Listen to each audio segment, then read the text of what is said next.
everyone, and welcome back to ConTinual series of interviews with winners of the Manly Wade Wellman Award for North Carolina Science Fiction and Fantasy. The award is presented by the North Carolina Speculative Fiction Foundation. I'm your host, Nancy Northcott, and my guest today is Gail Z. Martin, the 2018 award winner for Scourge, the first of her Darkhurst duology. Gail's first novel, an epic fantasy called The Summoner, was published in 2007. Since then, she has published 42 books and more than 50 novellas and short stories. She has participated in numerous anthologies. At ConCarolina's 2022, she received the inaugural Chris Shrewsbury Award for her contributions to fandom. Welcome, Gail, and belated congratulations on your win. Well, thank you. I'm thrilled to be here. Thank you for having me, and I appreciate that. Well, happy to have you. Why don't you tell us a little bit about Scourge, if you will? Sure. Scourge is the first book in the Darkhurst series. There are 2 books out now. I am very, very late on the 3rd book. You can blame the pandemic because it was a difficult book to write during the height of that, and I'm still planning to bring it out. But right now we have the first 2 books, and it is about a trio of Undertaker brothers in a Middle Ages setting who fight the monsters that killed their mother and that are killing their family and friends. And along the way, as they gain the skills to become monster hunters, they realize that they are in way over their heads and that it's not just the monsters, but there's a lot more of a conspiracy behind it. And it gets really interesting from there. So what was your inspiration for this book? Well, I love monster hunters. I think I write, 7 or 8 different monster hunting series at this point, spread across time periods from the medieval to the roaring 20s to modern day. Some of them have romance under my Morgan Bryce name. Some of them, many of them do not. Some of them are co-written with my husband, Larry and Martin. So I love monster hunters. As anybody who's known me for more than 5 minutes knows, I'm also a huge fan of the TV show Supernatural. And so I kind of tried to reverse engineer what I loved about that show so much and what made such an impression on me and what the vibe was that I might be able to recreate somewhere else in an original work. And it really comes down to a very deep bond of family and found family and the action and excitement and spookiness of hunting supernatural creatures and dealing with magic. And so that's something that I carry into a lot of series because I personally love that as a viewer and a reader. And I think that that's one of the things we seek out is we fall in love with certain franchises, but we fall in love with certain elements that draw us to those franchises. And so that's what I'm hoping to offer to people who love the same kind of things I do. Well, since you've mentioned your other series, tell us briefly what other genres or subgenres you write besides monster hunters, or Sure. Where they are. Well, as Gail Z. Martin, I write epic and urban fantasy. And together with Larry, we have a 1920s Roaring 20s monster hunter. We have a contemporary monster hunter. We have a near future post-apocalyptic series. Larry and I have also written a steampunk series. And then as Morgan Bryce, I write urban fantasy, male paranormal romance. And there are 5 series over on that side. So, you know, we've got your monsters and your magic in pretty much any flavor you want. All right, that's quite an array of choices. When did you first realize you wanted to write fiction? Well, the first story I ever tried to write, I had to dictate to my grandmother because I couldn't spell yet. And it was about a vampire. Nothing much has changed except I can now spell. And that was because I fell in love with the TV show Dark Shadows when I was a preschooler. I don't know why I was allowed to watch it when I was a preschooler, but that has kind of been a lifelong influence. And then later when I was in high school, there were several TV shows that my friends and I liked. They got canceled. People still wanted to read new adventures by them. And my friends turned to me and said, why don't you write them? So I did. And they were like extra episodes for these shows that we liked that got canceled. And that taught me that I could entertain people with my writing and amuse them. And I learned a lot about writing from the feedback my friends gave me about structuring a story and keeping up the pacing. And that was really the first time that I realized I not only like to write stories, but maybe this will go somewhere. Well, speaking of it going somewhere, what steps did you take to lead to commercial publication? Well, it took 20 years, so I'm not saying anybody should really follow in these steps. I read broadly and incessantly all the time that I was growing up, and whenever the studies permitted it and I wasn't too burned out in college and grad school. And I realized that people could become writers, that they weren't just somehow picked by divine entities or chosen by the gods. This was actually a job you could get when I was about 14. And then I set out to find out everything I could about, well, how did you get to be a writer? So I read, I swear, everything that Writer's Digest books ever put out about structuring stories and getting published, and all the mechanical and business stuff they wrote, I read. And I subscribed to the magazine. And I went to anything I could go to that talked about how to become a writer. And I wrote. And that's really the biggest thing, is you get better by writing. And so I also knew, because I had a cousin who had kind of done the starving in the garret for their art path, that I really didn't want to do that because I like regular meals. So I did medieval history or history as a major in college, and then I did an MBA in marketing, which is one step removed from fiction anyhow, so that I could afford typing paper. And so for a long, long time, like 20 years, I would work on the book, that first book, and then it would get put away because life happened, changed jobs, got married, had kids, moved. But every time there was a lull in between, I'd pull it out, I'd work on it again, get it through another couple of revisions, and then it would get busy again. And then finally, and all this time, I'm watching the publication industry, the publishing industry. I'm trying to learn. And then I got laid off from my corporate job in 2003 and said, you know what, it's now or never. I am really going to put everything I've got into making this happen. And if it does, that's great. If it doesn't, well, at least I'll know I have given it my best shot. And that's when I really buckled down about finishing the manuscript and pitching to an agent and getting an agent. And at that point, the timing worked out, and the agent got me a publisher, and the Summoner came out 20 some years after I started it, but it's the end of the road that counts. Yes. So what's that series about? Because the Summoner's the first of several, right? Summoner is the first book in the Chronicles of the Necromancer series, and then the sequel, Fallen King Cycle, which is really all the same series, except I had to change publishers in there for reasons. And it is about a young man whose family is murdered, and he realizes he has a very rare ability to intercede between the living and the dead. And he has to learn to control that magic before it destroys him in order to avenge his family and save the kingdom. So it is very much of a quest-based sword and sorcery, kind of classic medieval adventure. There's an ensemble cast, and each of the books in the 6-book series, every 2 books are one complete adventure.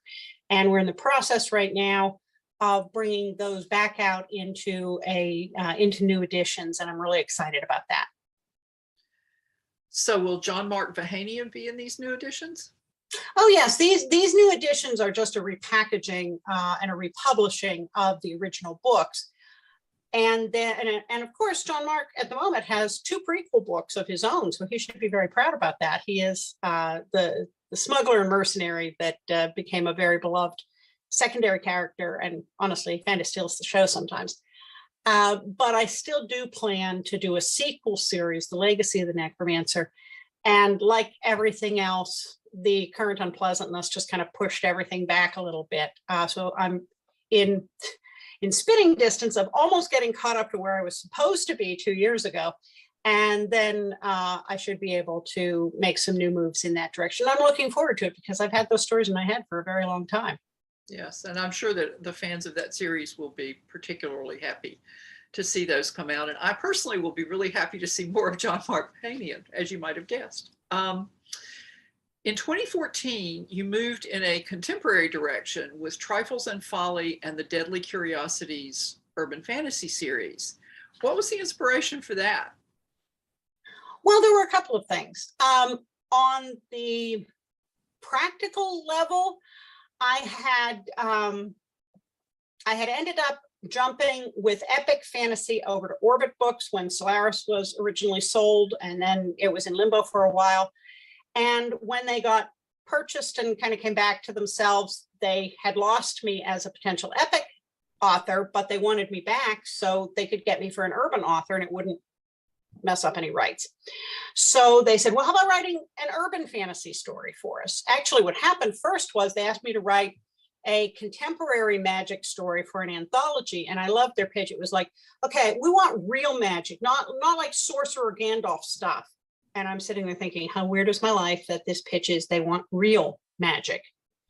And what they meant was they wanted contemporary. They didn't want lightning from the fingertips kind of thing. Fortunately, we were on the same wavelength. So I wrote that. The anthology did very, very well. And they came back and said, would you like to do a series? And the answer to that is always yes.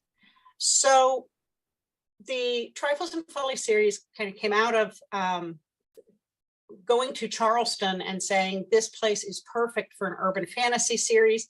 It hasn't been as overused as some of the other towns. Everybody's got a series set in New Orleans or New York. And they're great cities for that, but not as many at that point had picked Charleston. So I kind of planted my flag and said, this is my city now. And then it was, well, what kind of stories would be told here in Charleston? What would my main character do? Who would their friends be? What kind of magic traditions would they draw from? And at the same time, my dad had just died and we were going through all of his stuff, and he was a collector and a hoarder. And I spent an awful lot of time in a storage unit going through all these antiques and collectibles and just odd stuff, and many of which were kind of creepy. And so if you read that book, you will not only find a bunch of haunted and creepy antiques, but you'll also find some interesting and exciting things that happen in a storage unit. So that I count as being kind of true to life, because I owned most, if not all, of the items that get mentioned in that book. So that was the combination of inspirations for that, and it's been a lot of fun to write. Well, one element of that series draws on your early interest in vampires. Could you tell us a little bit about that? Sure. One of the main recurring characters in the series, so the point of view character in the Deadly Curiosity series, which is a bit of a departure for me from all my other series, is that this is a female protagonist point of view character, and it is a first person point of view. All the rest of the books so far have been male protagonists and third person point of view. So that was kind of different, but it goes with the urban fantasy setting. And she does not save the world alone. She has a lot of close friends who have various supernatural abilities, and they work together to deal with whatever haunting or curse or magical entity is causing the problem in this book. And one of those is Soren. Soren is a nearly 600-year-old vampire. Before he was turned, he was the best jewel thief in Antwerp, Belgium. And then he had some bad luck and he ended up getting turned. But his maker was one of the vampires who created the Alliance, which is a coalition of mortals and immortals who work together to save the world from supernatural threats. And so over the nearly 400 years since Charleston was founded, he helped one of Cassidy's ancestors found the antique and curio store, Trifles and Folly, which not only is a fantastic antique and curio store, but it helps to get these cursed and haunted objects out of the wrong hands as kind of a front for the Alliance working behind the scenes to save the world. And so he is her business partner. There is no romance. There is never going to be any romance between Cassidy and Zori. he kind of looks at her like his great granddaughter, even though appearance wise, they both look to be in their late 20s. But he brings a lot of supernatural knowledge, additional allies, and it never hurts to have a badass vampire backing you up on a fight. So he's a very popular character, and he's a lot of fun to write. He has a very snarky sense of humor. Well, after that, you took another direction for your career, and you and Larry N. Martin, your husband, created Jake Desmond and moved into steampunk. Why steampunk, and what have you done in that genre? Well, steampunk, I always define as the Victorians as they never were but should have been. They had such boundless enthusiasm and curiosity. And yes, they had a lot of other faults and colonization and a lot of horrible things. But their enthusiasm, their belief that science and knowledge could triumph over all of the things that had plagued humanity, that we could fix this if we just knew enough, if we got to the head of the Nile, if we investigated the rainforest, if we did scientific experiments, we could fix everything. And that's kind of sorely lacking in later days. So I appreciate that boundless enthusiasm. Larry and I lived in Pittsburgh for 10 years. We're originally from north of there. And Pittsburgh was really the epicenter of Victorian manufacturing at the time that steampunk, which is roughly the Victorian era, takes place. So much steampunk happens in England. But if you were ever going to write steampunk in America, Pittsburgh, with its steel mills and its description at the time as hell with the lid off because of all the smoke and the jetting flames from the factories. What a place. And it still has a lot of the infrastructure, the buildings, the bridges. You can see and touch a lot of the artifacts from that era, the architecture and more. And so it's still very much a living presence. And so we decided we wanted to write American steampunk. And so we came up with who the characters would be and what the threats would be.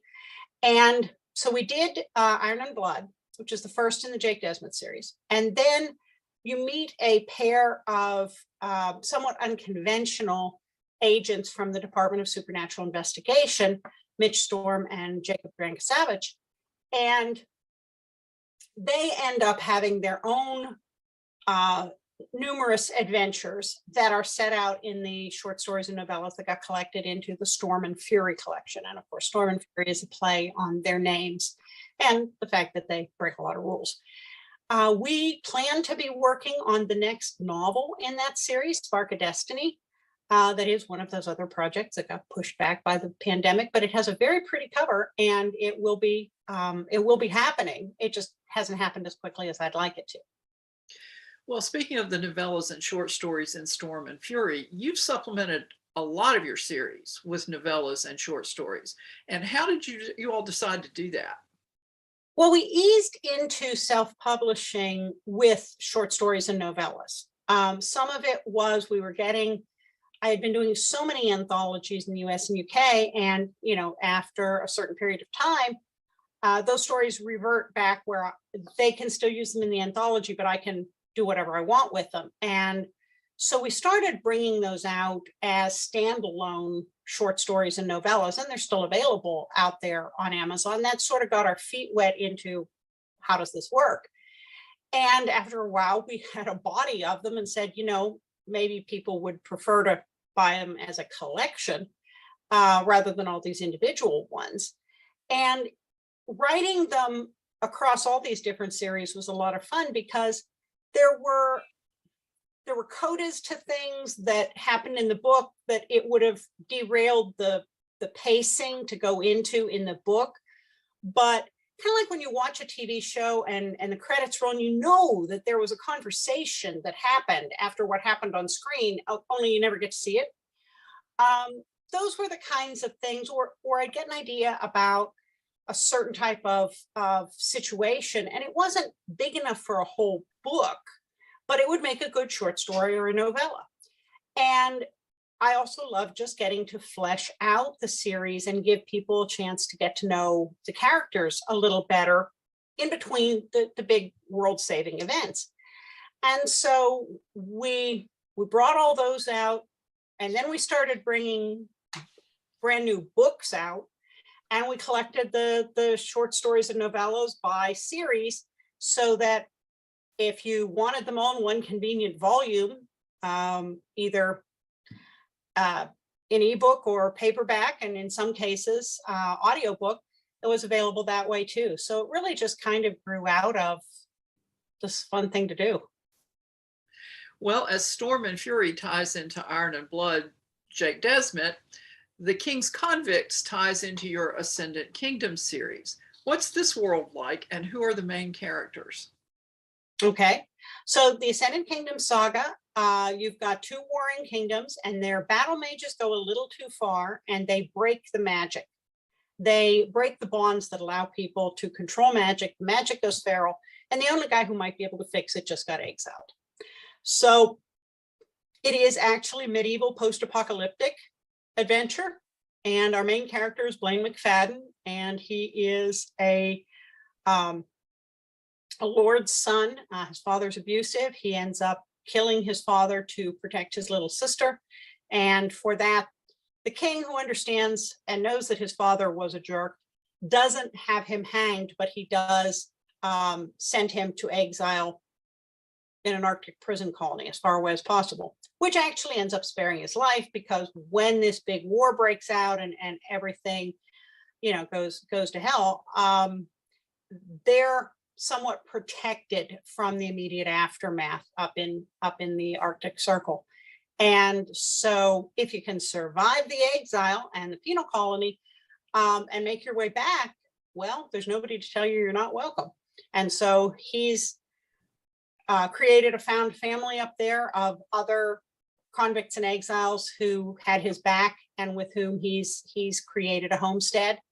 And when they realize what's happened and that the kingdom has the kingdom is in ruins, there is no leadership, and he might be the only person who can fix the magic, they find a way to come back and do that. And of course, it's never that simple or straightforward, and there's an awful lot of problems before they can do that. So you also write, we're just kind of going through your series here, so everybody will know what they can choose from, a series about the New Knights Templar. Who are they? Yep. And what inspired you to take that direction? Well, that is the Spell, Salt, and Steel series. That one's co-written with Larry. And that is a spin-off of John Hartness's Bubba the Monster Hunter series. So Bubba is part of the New Knights Templar, and so are the other people within that spin-off series. And it's basically a group of monster hunters who have connections with the Knights Templar and the Catholic Church, and they are empowered and to some extent supplied with resources by the church to go out and deal with monsters. Not necessarily everything that is supernatural. They have the discernment to say, just because it's supernatural doesn't make it evil, but the real evil ones, they take on with extreme prejudice. And that is like the original, like Hartness's Bubba series, there's a lot of snark, there's a lot of humor. Unlike some of the other monster hunters we write, Mark Wojcik, the main character, is making this up as he goes. He uses a lot of unconventional tools to deal with the monsters he confronts. And, the first line in the first book is, when all else fails, the ass end of a carp makes a damn fine weapon. And yes, he does win out over a monster armed with a large catfish. That should give you an idea of the tone for the whole rest of the series. But it's a lot of fun. There's some snark, there's some seriousness, and it's set in the upper corner of northwestern Pennsylvania, which is where Larry and I are from.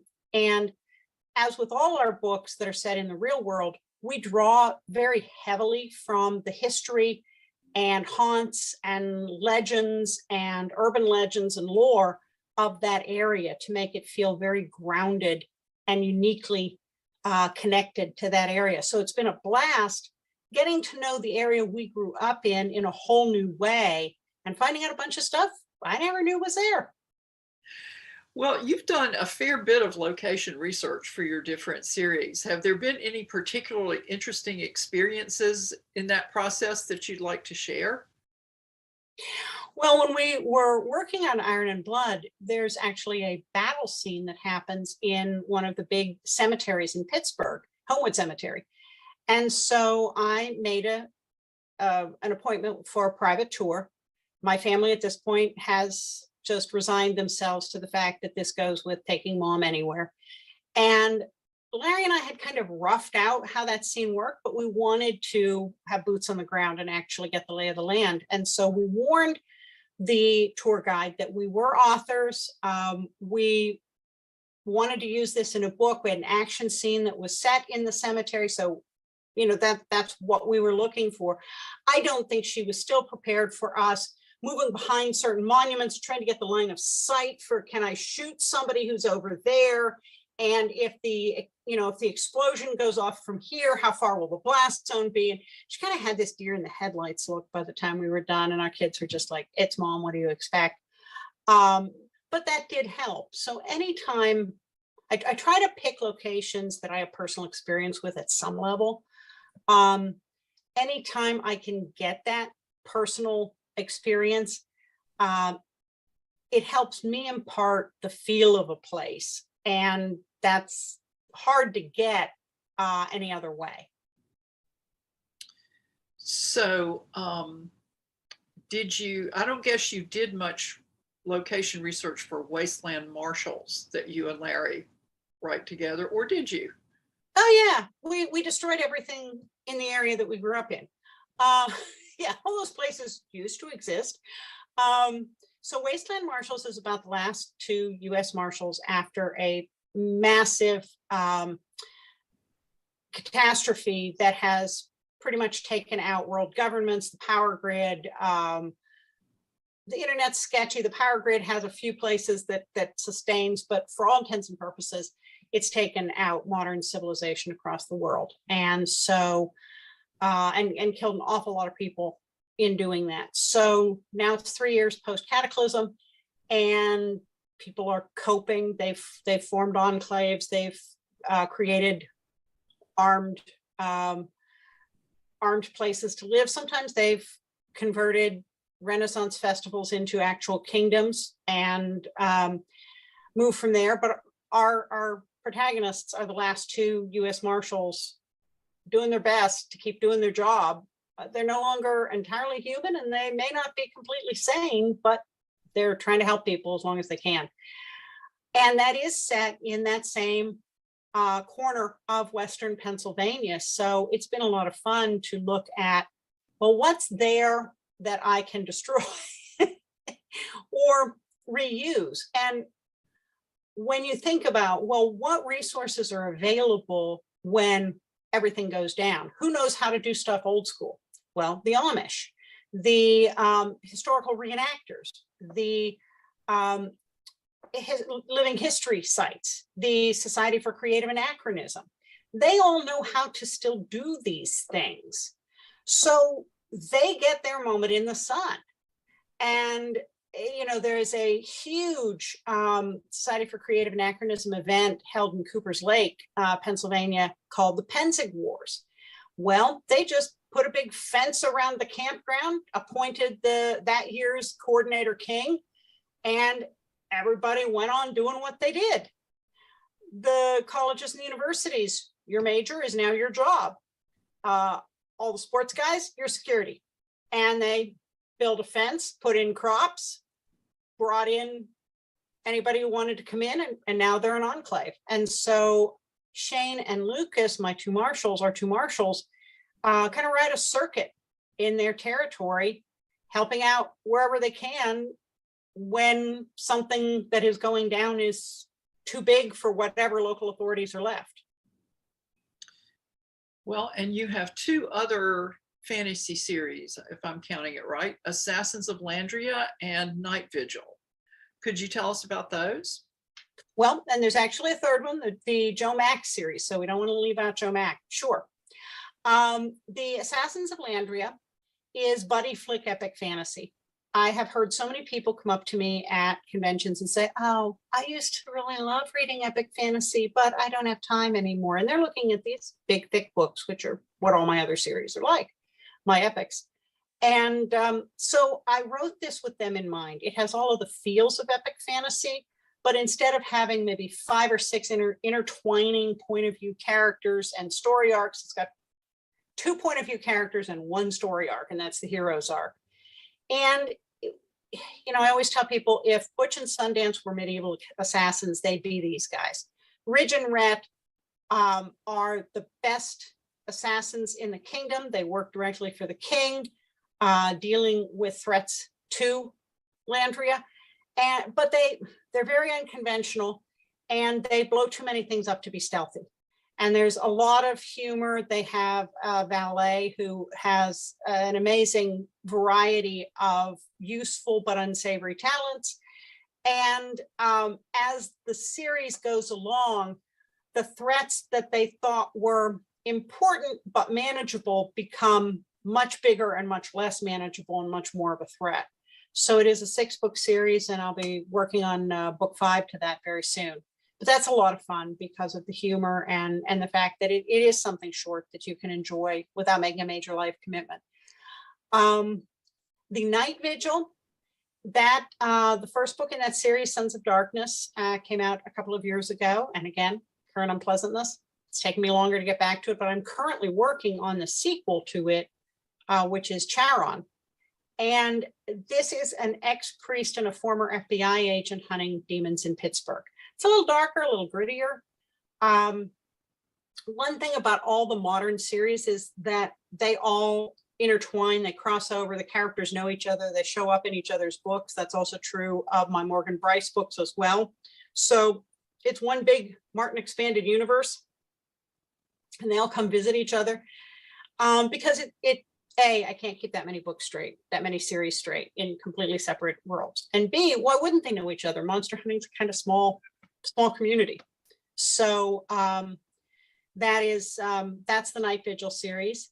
And then the Joe Mack series, that's our Roaring 20s Monster Hunter. And Joe was a steel worker who was killed by the Pinkertons in the Homestead riot.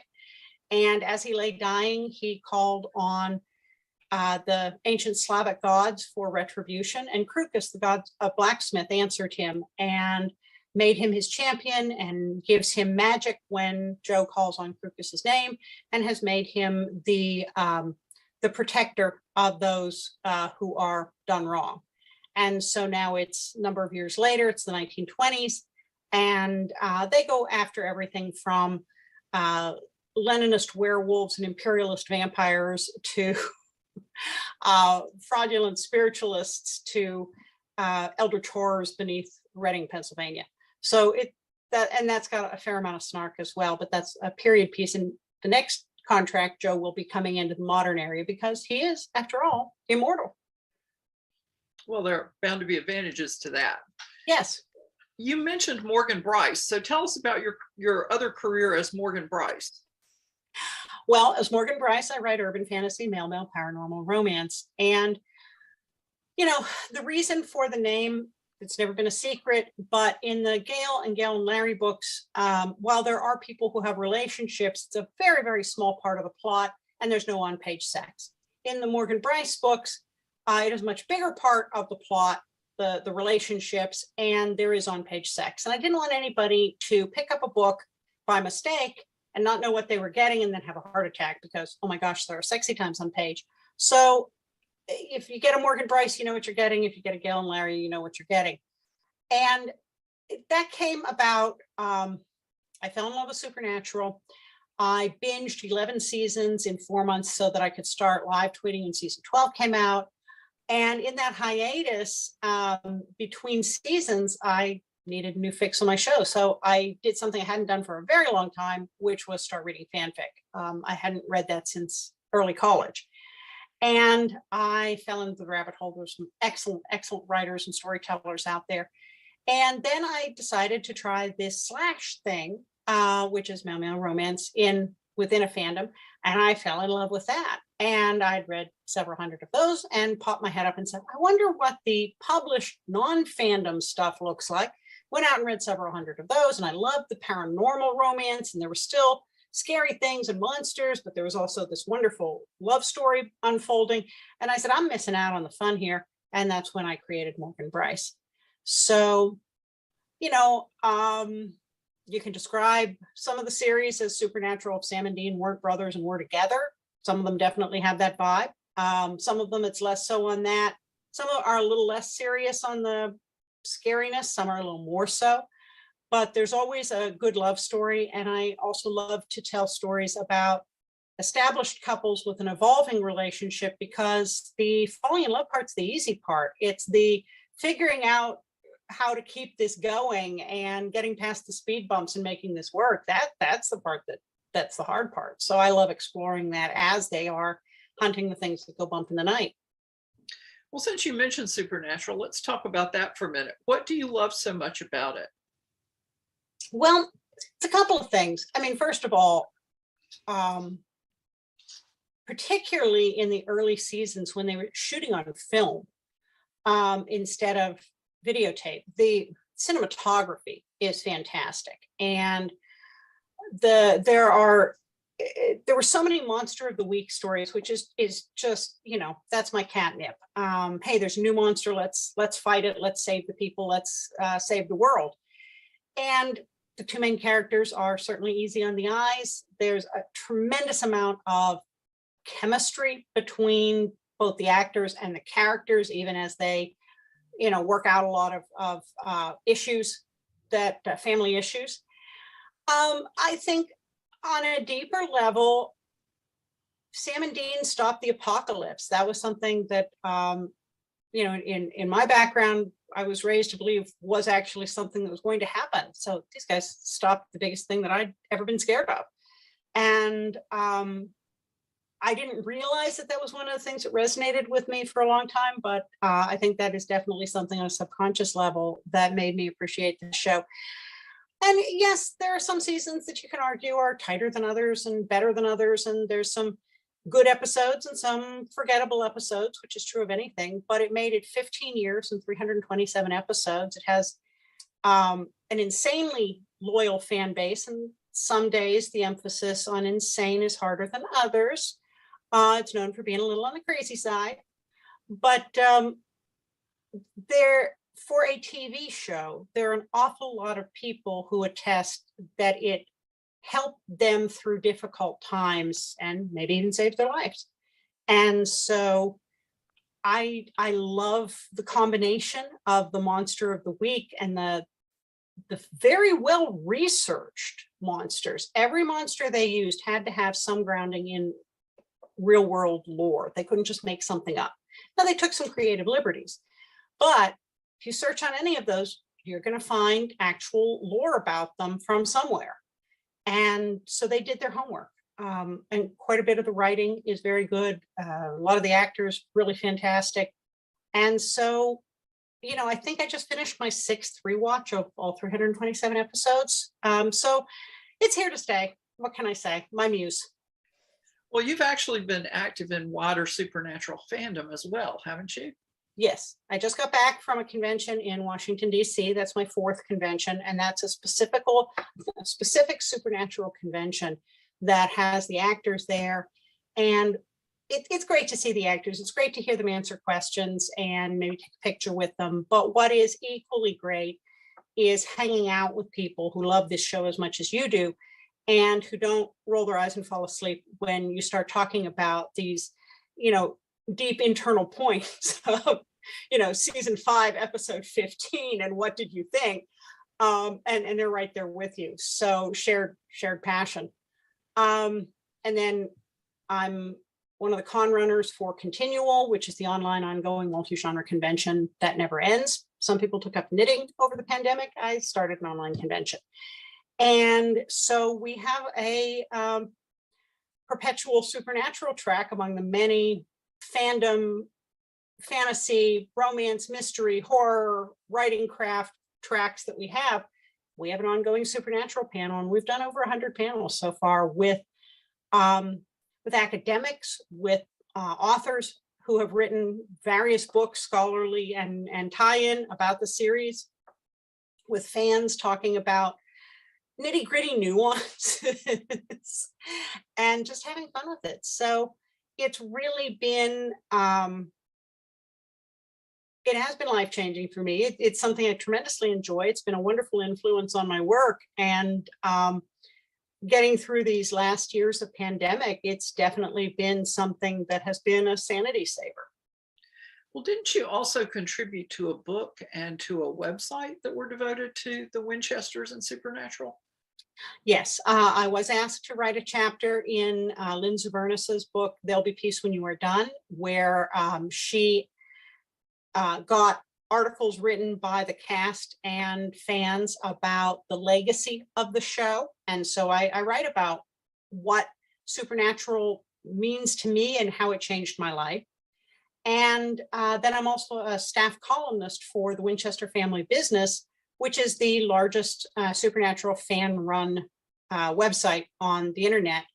And I have written season reviews about Supernatural. I've written episode reviews about Walker. I've written think pieces about various elements in Supernatural that made me go, I've even written a little bit of Supernatural flash fiction there, with which is illustrated by the marvelous dioramist Catherine Curl out of New Zealand. And so, yeah, it's just everybody needs a hobby. Yeah, they do. Is there anything that you would like to talk about that we haven't touched on? Oh, I should also mention that I'm a regular panelist for DragonCon Urban Fantasy Track when they talk about Supernatural. So I've done several cycles for them, and at the upcoming DragonCon, I'm on some panels there. Gee, I don't know. We don't have any brand new series coming out. We've got extensions coming, and I'm still catching up to what I wanted to have done, earlier since the before times. I have a lot of fun on Facebook with the reader groups, the Worlds of Morgan Bryce and Shadow Alliance for our Gail and Larry stuff, and the fiction, fantasy and science fiction. ConTinual, I'm there all the time doing panels, and I love doing that. And that has been another sanity saver, just getting to hang out with people when hanging out wasn't always and isn't always possible. And I think we've broadened the reach of and the connections for all of our panelists. I love playing around with social media and trying to figure out how to use it to start new conversations. So I'm pretty easy to find out there if you know how to spell the name and you remember to put the Z. There's another Gail Martin. She writes about Jesus. I write about vampires. You don't want to get us confused. So remember the Z. And if you spell Bryce right, I'm pretty easy to find. So what's next for you under either or both of your names? And where specifically can people find information about your work? Okay. Well, I'm working on Charon, which right now is the sequel to Sons of Darkness, so the second book in the Night Vigil. We are finalizing edits on Sins of the Fathers, which is the sequel to Kings of the Mountain, which is one of the Morgan Bryce series, and I'm hoping to have that up very soon. Next up, I'll be writing the fifth book in the Assassins of Landria series. We also just had the 8th novella in the Spell, Salt, and Steel Mark Wojcik series, House of Cards, come out. And the 4th novella in the Joe Mack series, Spellbound, is in edits with Falstaff books. We just signed contracts with Falstaff for more Spell, Salt, and Steel, more Joe Mack, more Wasteland Marshals, and a brand new Gothic romance book. So that's exciting. And of course, we have we're continually bringing out new books in all of the series for Gail and Larry and Morgan, with the exception of, the Ascendant Kingdom series is finished for now. I owe the 3rd book in the Darkhurst series, and once I get a little more caught up, I will be returning to that new series, the sequel series for the Chronicles of the Necromancer. So that's, there's a lot on the plate there. And then, we've had some books revert. So we're in the process of bringing those back out to make them available. But there's some complicated processing involved with that. So we're going as fast as we can. Well, thank you very much for joining me today. And thanks to everyone who's watching for joining Gail and me, and we'll see you on ConTinual.